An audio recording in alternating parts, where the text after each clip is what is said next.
Hello. So far, we've considered general linear models in which a continuous response is assumed to be normally distributed around a given model.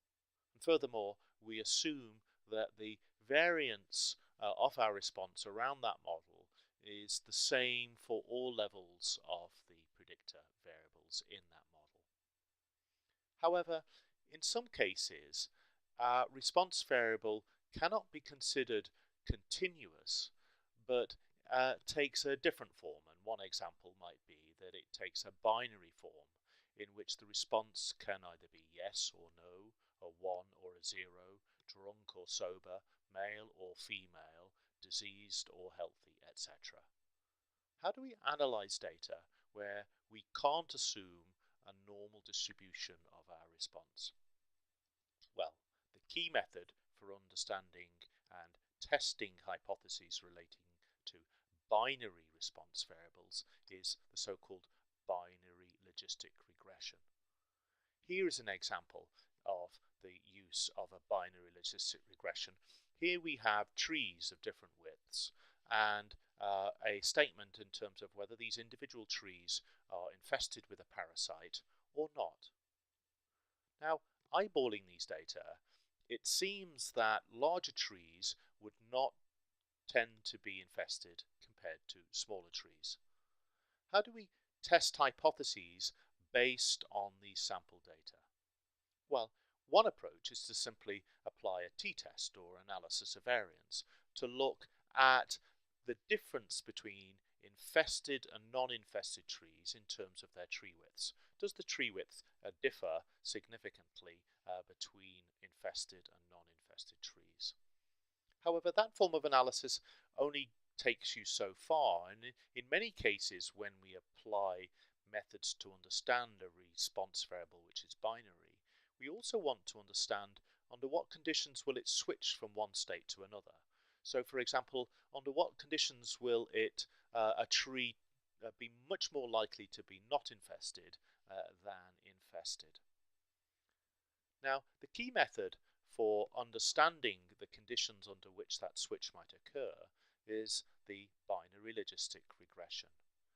In binary logistic regressions, what we do is we assume that the response variable we are measuring is the outcome of a probabilistic model whose parameters are the various predictor variables, in this case the tree width. So in effect what we are doing is really fitting some form of sigmoidal model to our data, which is the probabilistic model that generates those data. What sort of line has these properties that allows us to include some form of switch? Well, clearly it has to be sigmoidal in form or S-shape in form, and clearly it should be able to go both ways, not just from left to right here, but also from right to left in this way. Well, there are a variety of mathematical formulae that will give us sigmoidal curves, but the one here that is used in binary logistic, because it relates so well to the original form of statistics that we've been looking at, the general linear model, is this form.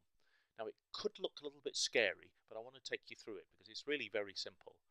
It's an exponential function where we have an exponent on the numerator and 1 plus the same exponent on that denominator. And here is the probability of being in one state or another. And here what we'll see is that we've got coefficients which are really very similar to an intercept. And here in this case, we have a gradient in front of the first predictor variable, x1, and we can generalize it and have x2 all the way up to xk.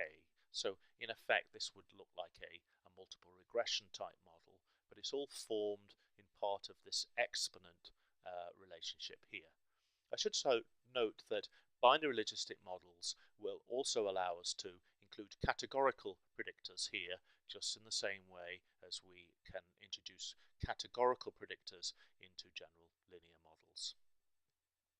Now, let's have a look at what really happens and remind ourselves what goes on in a logistic regression model fit. Here we have a response variable. This is whether an individual is dead or alive, and this is the concentration of the toxin to which it's been exposed. It really does look like when we expose individuals to high concentrations of the toxin, they're more likely on average to be dead than alive, although here we have one or two observations here in which they happen still to be alive. What happens in the logistic regression model is that we actually fit a probabilistic model to the data that is most likely to have generated these individual data points here. So here we've got more likely to be dead at these concentrations, and then there's a switch to more likely to be alive at those concentrations. So logistic regression tests for relationships between a binary response variable, yes or no, healthy or disease, etc., and predictors by estimating the coefficients of these simple equations here, these simple equations, the exponential type models. And what's those equations doing? Well, the equation is simply telling us the probability of being in one outcome or another. How does it work? Well, here is the effective model that is fitted to our data, and we can see that it's a rather difficult exponential form. There is a way to simplify it. The first step in simplification is to think about the probability of it being in one state divided by the probability of it being in the other state. That's our first step, and that's called an odds ratio, the odds of yes versus the odds of no. If we take the log of that, it turns out that effectively we've manipulated this to form a simple linear equation.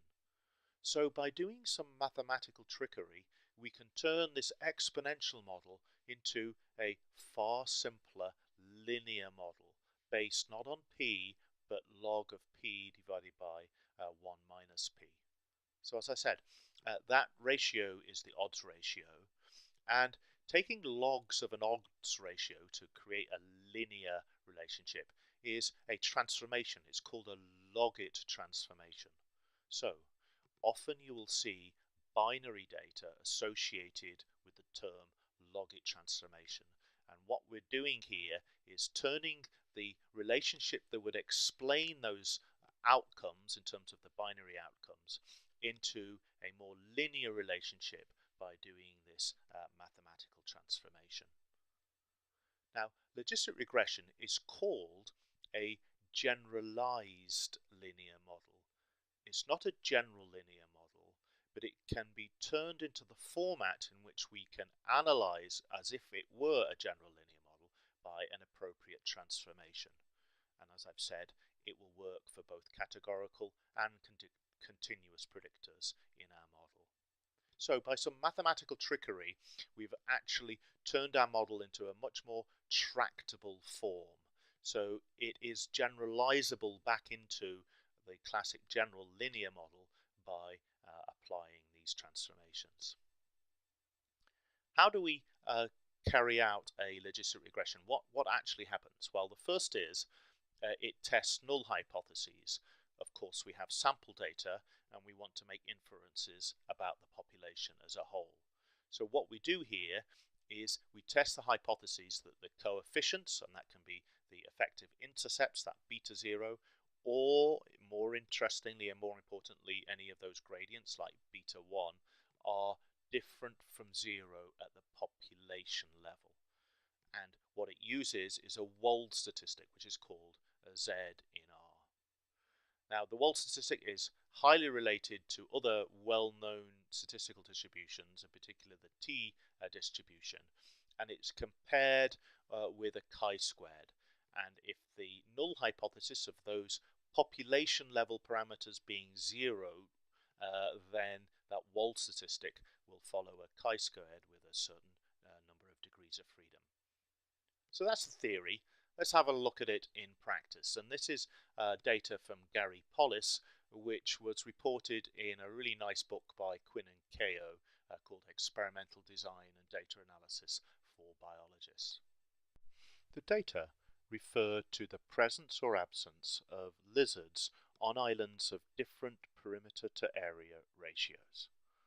First of all, I'm going to read that data in. I'll call it lizard data that I'm reading from a text file called polis data. And then I'm going to view the data, and here we can see here's the perimeter area ratio of the islands, and here's the presence or absence of lizards on those islands. Next, I'm going to attach these data so that I can refer directly to the variables within the data frame. And of course, the first step in any statistical analysis should be to visualize your data. So here I'm plotting a graph of the perimeter to area ratio against the presence or absence of lizards. Eyeballing these data, it really does appear that islands with small perimeter to area ratios tend to have lizards, and yet those with relatively large perimeter to area ratios do not tend to have lizards of this type. How do we conduct a binary logistic model?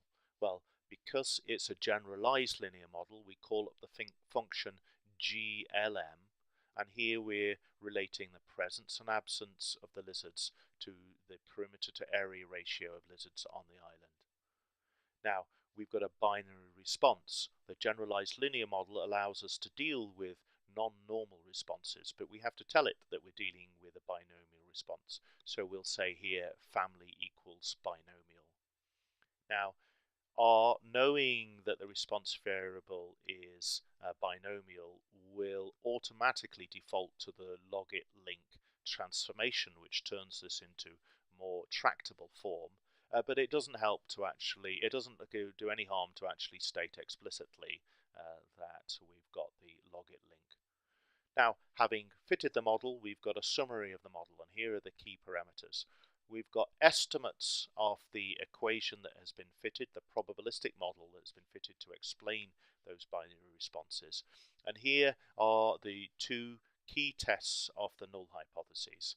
Here we can reject the null hypotheses that the gradient is 0, because the probability of us obtaining that z value or more extreme if the null hypothesis is true is really very small.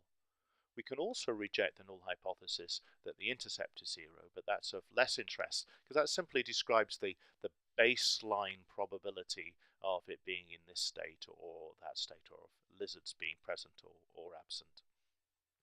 So we reject the null hypothesis that the parameters in the model equation have population means of 0.